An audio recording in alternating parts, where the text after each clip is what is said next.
hojik leiba question sidadi aikoi wakhan khanba matam oire asengba masagi leadership quality yawba mating leiba mama leiba nusiba adugba candidate ama aikoi yam darkar oiraba matamni hara tam manin su pai biram lama hojik tam ahum laki tarja do pira kandadi koina senior leader amagi oibagi kendra si gi praja kudi bangna koi sara de sabdil kana bu lomin si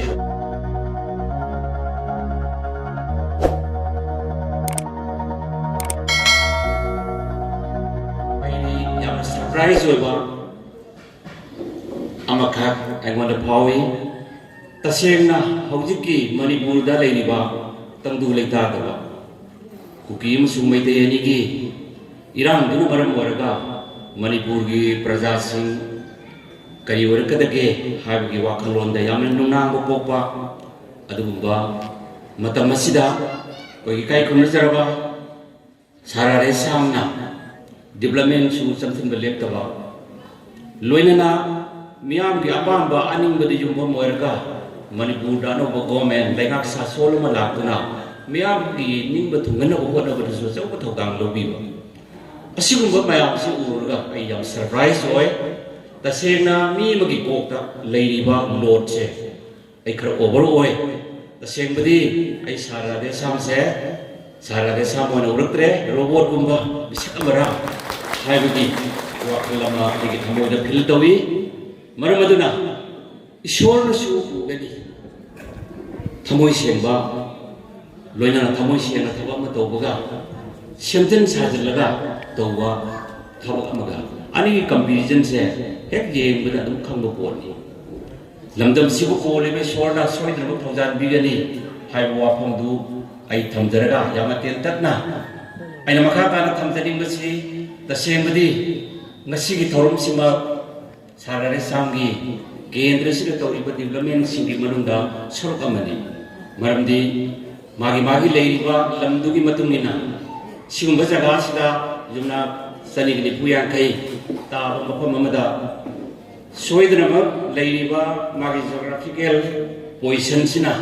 asobu lamhang leirangada ba mande adumoina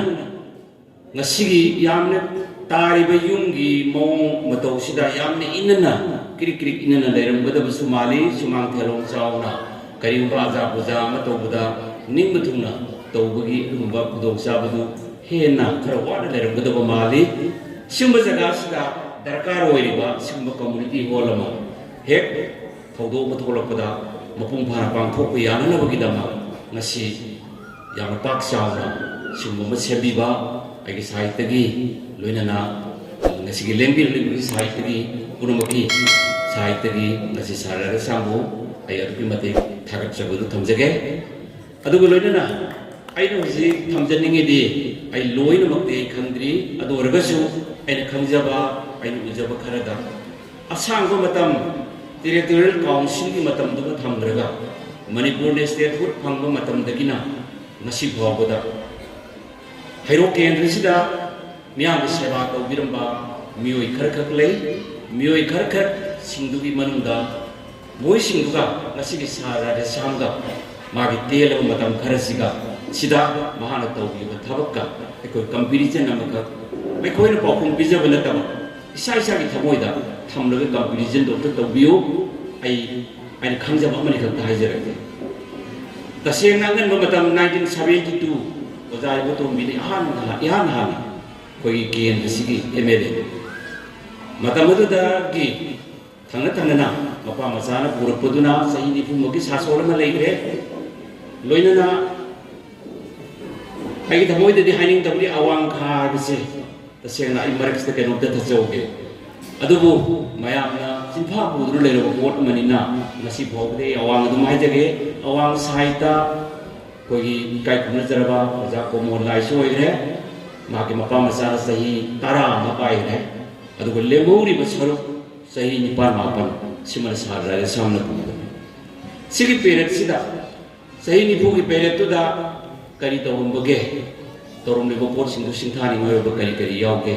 habisi sana dum khanjaraga madu ki comparison na tabna tabla dum to biu adu ko loina na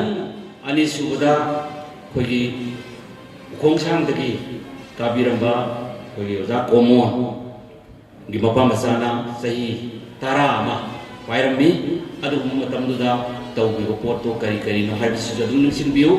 ꯑꯗꯨꯒ ꯂꯣꯏꯅꯅ ꯍꯧꯖꯤꯛ ꯍꯧꯖꯤꯛ sitting MLA ꯑꯣꯏꯅ ꯊꯕꯛ ꯄꯨꯕꯤꯔꯤꯕ ꯁꯥꯔ ꯔꯥꯙꯦꯁ꯭ꯌꯥꯝꯅ ꯇꯦꯜꯂꯕ ꯃꯇꯝꯁꯤꯗ ꯇꯧꯔꯤꯕ ꯊꯕꯛꯁꯤꯡꯁꯦ ꯃꯁꯤꯒ comparison ꯑꯃ ꯑꯩꯈꯣꯏ ꯊꯃꯣꯏꯗ ꯇꯧꯕ ꯃꯇꯝꯗ ꯁꯣꯏꯗꯅꯃꯛ ꯆꯣꯡꯊꯣꯔꯛꯀꯅꯤ ꯑꯩꯈꯣꯏ ꯃꯤꯌꯥꯝꯒꯤ ꯁꯥꯁꯣꯟ ꯇꯧꯕꯤꯒꯗꯕ ꯃꯤꯌꯥꯝꯒꯤ ꯑꯄꯥꯝꯕ ꯑꯅꯤꯡꯕꯗ ꯌꯨꯝꯐꯝ ꯑꯣꯏꯔꯒ ꯃꯤꯌꯥꯝꯒꯤ ꯁꯦꯕꯥ ꯇꯧꯕꯤꯒꯗꯕ ꯃꯤꯁꯛ ꯑꯗꯨ ꯀꯅꯥꯅꯣ ꯍꯥꯏꯕ ꯁꯨꯞꯅꯒꯤ only one candidate ꯑꯃꯈꯛ ꯆꯣꯡꯊꯣꯔꯛꯀꯅꯤ ꯃꯗꯨꯒꯤ ꯃꯤꯁꯛꯇꯣ ꯀꯅꯥꯅꯣ ꯈꯪꯕ꯭ꯔꯥ ꯑꯝꯇ ꯌꯦꯡꯕꯤꯌꯨ ꯁꯤꯅꯤ ꯑꯩꯅ ꯃꯌꯥꯝꯗ ꯊꯝꯖꯅꯤꯡꯉꯤꯁꯤ ꯑꯩꯒꯤ ꯃꯤꯠꯇꯗꯤ ꯁ꯭ꯔꯤ ꯔꯥꯙꯦꯁ꯭ꯌꯥꯝ ꯇꯦꯟꯈ꯭ꯔꯕ ꯄꯦꯔꯛꯁꯤꯗ ꯑꯩꯅ ꯈꯪꯖꯕꯗ ꯑꯩ ꯍꯩꯔꯣꯛꯇꯒꯤꯅꯤ ꯍꯩꯔꯣꯛꯀꯤ ꯆꯥꯎꯈ꯭ꯔꯕ ꯈꯨꯡꯒꯪꯗꯨꯗ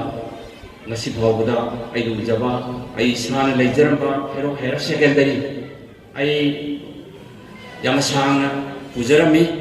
matam maduda akoina madugi school dugi building se sana na bagi daba kono kono jaba se adu bi mate bone adu sangraba matam hero higher secondary se ahanba high school gi thakda ma government gi oina लेने बगी दमक private और नेकोने लिखत की बसे 1970 दगी अदु मतम खर तलुरो मतुंदा 73 दगी start होई मथंग मथंग लाख बतुना रिकॉग्निशन फंगना ग्रांट फंगना कन्वर्शन 1975 तौबने अदु मदु दगी लाखा कन्वर्शन नि मतुंदा अकोई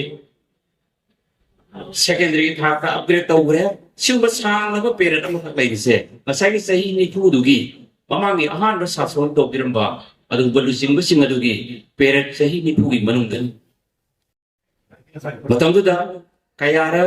irang te hawi strike te hawi koina te ai jai adu inam no gide koina buda hero hair secondary da manipur gi manungda leiriba secondary singi manungdagi manungda khwaidagi na masak thokpa lohungi building ama ekoi kacham ki lagya तौरगा साबीबा मसे तसेगबा आइन हाइसिना बते मियाम उरबो वफम लोइनन होजि होजि higher secondary सिगी infrastructure होजि मपुंग फाना पाइखलनि मथंग मथंग होजि कारुम तरिपा तारा अमकसु सेंगत सागत पिरि मफम असिदा तसेगनमा school दुगी मागी लेरिबा infrastructure मदु उरुरगदि आइगिसिना आइगी ओबा proposal अमा सारदेना थमजनिंबनि Hero Kendri Wena, quite school complex and Mopumpa, Magin Infrastructure, Matic San, Leba, Madu Ragadi, Aquila Sarda, Masimutan, Aqui proposed Omni, Madude, higher secondary Dugi Mataka, college level, Masimu, could be a move, I go from Simuga, again. Adu Ludena, Howji, the engineering college, which is Loisule, Sanga Gadore, Hero Kendra, by engineering college. लेरनी है बसे नसीगी माई bell मरुम पांगसिना कोना लाभ न सतरी पाद का बरा थी दना इचाई ने डबन भी होनबा अमम तो मदुगी खुदों थी बदुम लेरो है बसिनसु आई फिल पोजिशन दु जरगा आई मियाम द पाउदम जरी अदु गोलेना हुजी एमबीयू सिमा ओबदाई मसी थाबदा तसेना पुखाई मक्संगनी आई टेंशन जरगा हुजी लेबो पोजिशन सिददी आई कोई वाखन खनबो मतम वरे असेंबा Masagi leadership quality yawa mating leiba mama leiba nungsiba adugba candidate ama akoi yam darkar oirabo matamni hojigi tanjasida akoina karigumba sumna nungsibada otraga magi mari matada akoina pot pibugi matamdu oidre lakadori se akoi manipur da inong noba adugba sasonam soida lakani masi tasenama hojik leiba anoba government ama Tuna lakraba matunda matangi election 2027 dadi aikoi masida lakador bu candidate singse praja singda huji kuna thenari ba awa singsi ururagadi tasenga ma khantha biragadi shoi dana inong no ba makhalgi adugumba leadership shoi dana mak tholagani haibagi thajabure kogi thamoida lei aduna adugumba leadership dugi manungda Sri Radhesyam su amani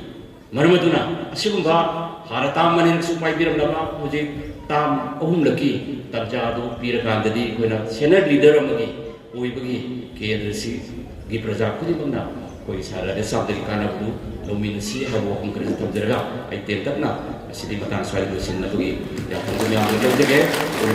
ꯑꯔꯣꯏꯕꯗ ꯈꯨꯔꯨꯝꯖꯔꯤ thank you